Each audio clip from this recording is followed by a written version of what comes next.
बिस्मिल्लाहिर्रहमानिर्रहीम। अस्सलामु अलैकुम अज़ीज़ तलबा। अरबी ग्रामर के साथ मोहम्मद इकबाल। आज के सबक में हम मुअन्नस के बारे में पढ़ेंगे, जिसे इंग्लिश में फेमिनिन कहते हैं। पहले हम सबक की रीडिंग कर लेते हैं। अल मुअन्नसु फेमिनिन जेंडर। अत्ताउल मरबूततु सर्कल्ड क्लोज्ड ता। जिस इस्म नाउन के आखिर में गोल ता मरबूता हो तो वो आम तौर पर मुअन्नस माने जाते हैं, जैसे आमिनतुन, साअतुन। आम तौर पर सिर्फ ता मरबूता को किसी मुज़क्कर मैस्कुलिन नाम से जोड़ने पर वो मुअन्नस बन जाता है। इस सूरत में ता से पहले वाले हर्फ को फतहा ज़बर देंगे। तालिबुन, तालिबतुन, मुस्लिमुन, मुस्लिमतुन। औरतों के नाम के आखिर में तनवीन नहीं आती, जैसे आमिनतु, फातिमतु, ज़ैनबु।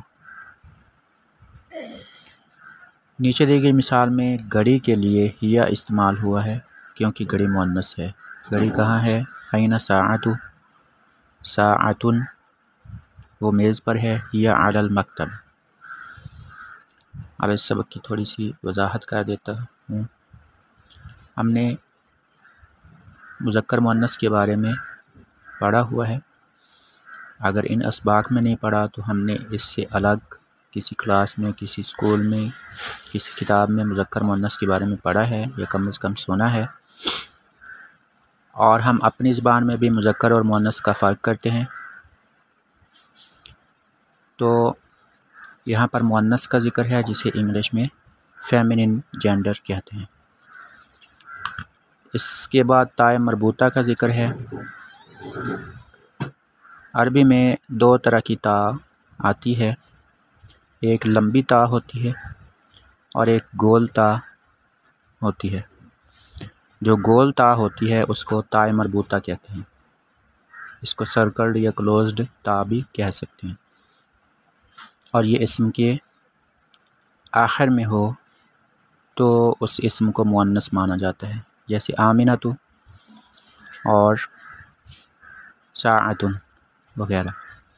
अब आमिना के आखिर में जो ता आ रही है यही ताए मरबूता है।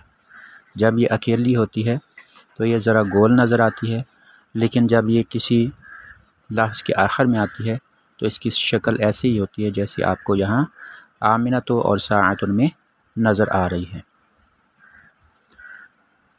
अब यहाँ बताया गया है कि किसी मुज़क्कर से मुअन्नस बनाने के लिए आम तौर पर उसके आखिर में ताए मरबूता का इजाफ़ा कर देते हैं। मुज़क्कर को इंग्लिश में मैस्कुलिन कहते हैं। जैसे तालिबुन मुज़क्कर है, इससे तालिबतुन मुअन्नस बन गई है। मुस्लिमुन मुज़क्कर है, इससे मुस्लिमतुन मुअन्नस बन गई है। तालिबुन और मुस्लिमुन के आखिर में किस चीज़ का इजाफ़ा किया गया है? ताए मरबूता का। अब यहाँ आपने तालिबतुन और मुस्लिमतुन में दो पेश पड़े हैं रफ़ा के लिए।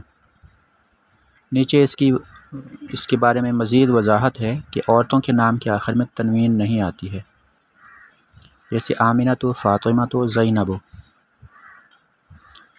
तनवीन का मतलब है दो पेश, दो ज़ेर, दो ज़बर। तो यहाँ पर एक पेश आया है, यानी तनवीन नहीं आई है। नीचे दी गई मिसाल में घड़ी के लिए हिया इस्तेमाल हुआ है, क्योंकि घड़ी मुअन्नस है। हिया एक ज़मीर है मुअन्नस, और ज़मीरों के बारे में हम कुछ ना कुछ पढ़ चुके हैं। हिया मुअन्नस है, हुआ मुज़क्कर है। घड़ी कहाँ है? ऐना साअतुन। अब साअतुन वैसे तो आम घड़ी को कहते हैं, मोमेंट को कहते हैं, लेकिन यहाँ पर वाच के लिए जो घड़ी हम हाथ पर बांधते हैं उसके लिए ये लफ्ज़ इस्तेमाल हुआ है। वो मेज़ पर है, हिया अलल मकतबी। तो आज का सबक मुअन्नस से मुताल्लिक़ था, जिसमें हमने मुअन्नस की साख्त के बारे में पढ़ा है कि इसके आखिर में ता आती है, और मुअन्नस जब ये फ़ाइल हो या मुब्तदा या ख़बर हो तो ये मरफ़ू होती है। लेकिन इसके मरफ़ू होने के भी दो तरीके हैं कि अगर औरतों के नाम हों तो उनके आखिर में रफ़ा वो पेश की सूरत में आएगा।